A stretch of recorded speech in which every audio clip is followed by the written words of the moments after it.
श्रद्धालु, जिज्ञासु श्रोताओं,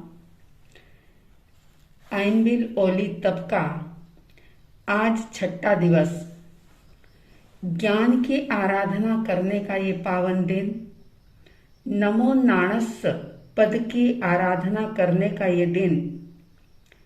ज्ञान की महिमा आप सभी जानते हैं। ज्ञानियों ने ज्ञान को सूर्य से भी बढ़कर बताया है, क्योंकि सूर्य जो होता है वो तो एक लिमिटेड क्षेत्र में ही प्रकाश करता है। जो कमरा बंद है, जो मकान बंद है, उसमें सूर्य की किरणें नहीं पहुंच पाती। लेकिन ज्ञान एक ऐसा सूर्य है जो सभी जगह प्रकाश करने वाला है। ज्ञान के द्वारा ही सत्य असत्य पता लगता है।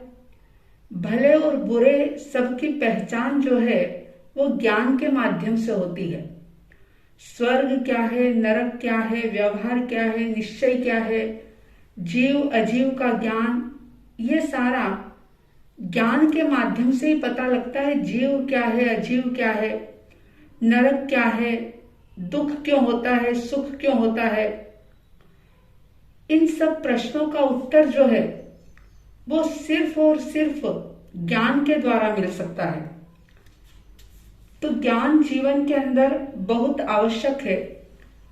और जब ज्ञान हो जाता है, जब व्यक्ति ज्ञान के द्वारा अपने भीतर के नेत्र को खोल लेता है, तो फिर जो तत्व अतत्व के बीच में या सत्य और असत्य के बीच का जो पर्दा है वो उठ जाता है।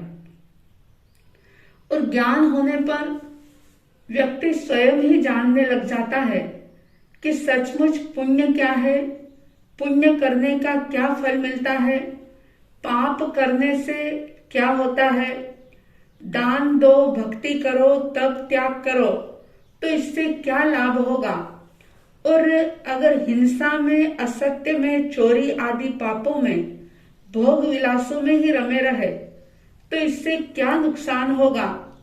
ये सारी बातों की जानकारी विवेक ज्ञान से होता है। जैसे अंधेरे में एक दीपक भी जो है वो रोशनी कर देता है, इसी तरह से भीतर के अंधेरे को दूर करता है व्यक्ति का ज्ञान।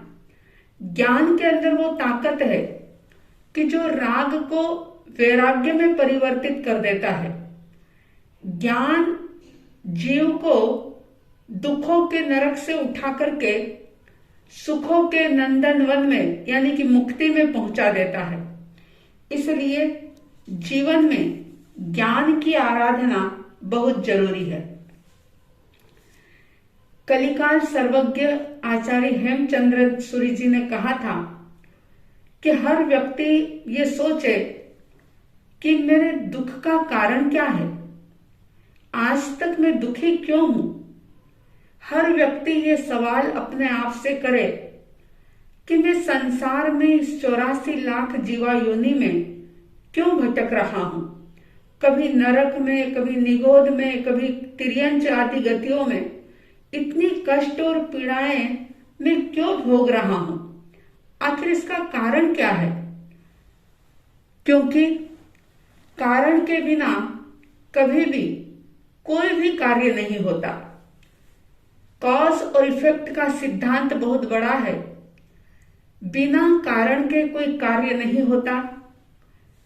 ज्ञानियों ने अपने अनुभव से ये कहा कि इन सब चीजों का कारण, दुख का कारण, संसार में भटकने का कारण, नरक निगोद गतियों में दुख पीड़ा झेलने का कारण अगर कोई है तो वो सिर्फ और सिर्फ एकमात्र अज्ञान है। और इसीलिए तो कहा अज्ञान कारण दुख का, अज्ञान से संसार है, अज्ञान से होवे मरण, अज्ञान दुख भंडार है। अज्ञान से होवे मरण, अज्ञान दुख भंडार है। आपके मन में कदाचित एक सवाल पैदा हो सकता है कि आज तो ज्ञान इतना लोग प्राप्त कर रहे हैं, अभी बच्चा 2 साल का नहीं होता कि माता पिता उसको सिखाने पढ़ाने की तैयारी शुरू कर देते हैं। स्कूलों में एडमिशन लेने के लिए वो इधर उधर प्रयासरत हो जाते हैं। तो भला ज्ञान की कमी कहाँ है? बड़ी बड़ी डिग्रियां आज व्यक्ति प्राप्त कर रहा है और उस ज्ञान के बल पर ही बहुत अच्छी जॉब कर रहा है, बड़ी बड़ी कंपनी खोल रहा है, खूब अच्छा बिजनेस करके खूब पैसा कमा रहा है। तो ये जो तरक्की कर रहा है व्यक्ति, ये सारा ज्ञान के माध्यम से ही तो हो रहा है। लेकिन याद रखना, आज का जो ये ज्ञान है, ये जो भौतिक ज्ञान है, ये जो डिग्रियों का ज्ञान है, ये सिर्फ सूचना देता है, ये संस्कार नहीं देता। ये जड़ ज्ञान है, चैतन्य ज्ञान नहीं है। और चैतन्य ज्ञान जो होता है वो होता है आत्मज्ञान। जब तक आत्मा को नहीं जाना, आत्म तत्व को जब तक नहीं जाना, नहीं पहचाना, तब तक सारी साधना, आराधना, तप, त्याग, सारे व्रत पचकान जो हैं वो अधूरे हैं। इसीलिए ज्ञानी कहते हैं कि अपनी आत्मा को पहचानो। और एक बात और याद रखना कि ज्ञान सिर्फ पुस्तकों से ही प्राप्त नहीं होता, ज्ञान तो अंदर से प्रकट होता है। भौतिक ज्ञान से दुखों से छुटकारा नहीं मिल सकता। दुखों से अगर छुटकारा पाना है तो सम्यक ज्ञान प्राप्त करना होगा। ज्ञान में और सम्यक ज्ञान में बहुत अंतर है। बहुत सारे शास्त्रों को पढ़ लेने के बावजूद भी अगर आत्मा पर विश्वास नहीं है, आत्मा का बोध नहीं है, आत्मा की श्रद्धा नहीं है, तो उसका ज्ञान सम्यक ज्ञान नहीं है, वो ज्ञान मिथ्या ज्ञान है। और जब आत्मा पर विश्वास हो जाता है, आत्मा का ज्ञान हो जाता है, ये अनुभव में आता है कि मैं देह नहीं, मैं आत्मा हूं, मैं जड़ नहीं, मैं चेतन हूं। और ज्ञान बाहर में नहीं, ज्ञान तो मेरा अपना स्वभाव है, बस मुझे उस स्वभाव को प्रकट करना है। पुरुषार्थ एकमात्र यही करना है कि ज्ञान जो मेरा स्वभाव है वो कैसे प्रकट हो। और वो प्रकटीकरण ज्ञान का भौतिक ज्ञान से नहीं होता। शास्त्र जो हैं वे भी मात्र सूचना देंगे, आपको रास्ता दिखाएंगे, लेकिन बोध तो स्वयं में ही जगाना होगा। और एक बार जब ये बोध जाग जाता है तो सारा बाहर का ज्ञान जो है, मिथ्या ज्ञान, वो भी सम्यक बन जाता है। उदाहरण आप सभी जानते हैं कि इंद्रभूति गौतम जो दिग्गज विद्वान थे, बहुत ख्याति प्राप्त विद्वान थे, वो वेद वेदांत के ज्ञाता थे, लेकिन उनका ज्ञान जो था वो सम्यक ज्ञान नहीं था। उन्होंने अनेकों बार वाद विवाद करके बड़े बड़े धुरंधरों को, विद्वानों को भी हरा दिया था। संपूर्ण भारत के अंदर विद्वानों में उनकी बहुत धाक थी, दबदबा था उनका। उनमें ज्ञान की कोई कमी नहीं थी, लेकिन फिर भी उनके मन में एक शक हमेशा बना रहता था कि आत्मा है या नहीं, और आत्मा अगर है तो वो क्या है, कैसी है। इस विषय में उनके मन में हमेशा ही शक रहता था। और जब वे भगवान महावीर के समो शरण में पहुंचे और उनकी शंका का बिना पूछे ही समाधान हो गया, उनका शक मिट गया, तो एक पल भी नहीं लगा 14 पूर्व का ज्ञान प्रकट होने में।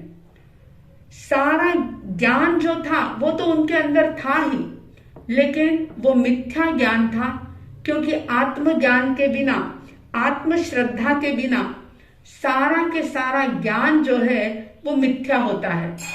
तो पहले आत्मबोध जागे और आत्मबोध जागने के बाद उस पर श्रद्धा हो। दो तरह की बातें हैं। पहले सम्यक दर्शन भी जरूरी है, लेकिन एक अपेक्षा से अगर देखें तो श्रद्धा आप करोगे किस पे? अगर ज्ञान ही नहीं होगा तो श्रद्धा कैसे होगी? तो जैन दर्शन स्याद्वाद दर्शन है, अनेकांतमय दर्शन है। एक अपेक्षा से दर्शन को पहले मुख्य रखा, सम्यक दर्शन की मुख्यता है, और दूसरी अपेक्षा से सम्यक ज्ञान की मुख्यता है। तो सम्यक ज्ञान जब होता है, यानी कि आत्मा का ज्ञान जब हो जाता है, तो अपने आप ही आत्मा पर श्रद्धा होती है।